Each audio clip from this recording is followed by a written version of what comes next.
Number 4, in the life which I now live in this body, in the flesh, during this time on earth we call sanctification. Number 5, I live by faith in the Son of God. We never get past that truth. We spent weeks and weeks on that, just how important it is to live our Christian lives by faith. And in fact, to ask God for greater faith, as the disciples did. We never have enough faith, in my opinion. We can always have more. Our faith can deepen and strengthen in this life. And often our faith is challenged and attacked and subject to various vicissitudes of life that weaken it and undermine it.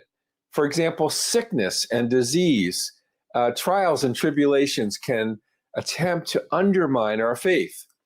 That triggers a thought in my mind. If I can ask you again, if you're watching or listening, please pray for my dear wife, Christina, who is still struggling with this condition known as tinnitus or tinnitus, ringing in the ears, which in her case is very loud, very distressing, very, very difficult. So this is her number one concern tonight, that her tinnitus would be healed.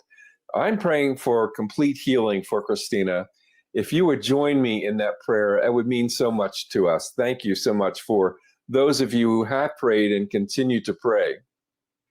Anyway, number 6 is the conclusion of this great verse, who loved me. That is, Jesus, the Son of God, loved me and loves me and will always love me. But this verse is pointing out specifically the great act of sacrificial agape love that Jesus demonstrated for each of us as believers by dying for us on the cross.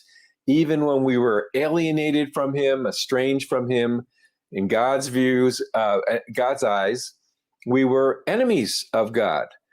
Even in that state, even in that condition of being unlovely and unloving, Christ loved us so much, he gave himself up for each of us, for you and for me.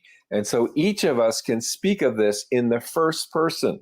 I love that. This is not just a theological truth, although it is, but it's not just a grand theological statement or concept or truth. No, this is very practical and very personal.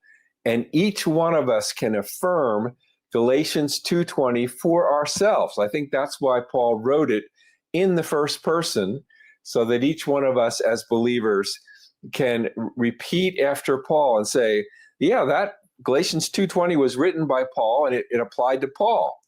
But Galatians 2:20 is something that I, Len, or you, whoever you are, can appropriate in your own life and make this yours.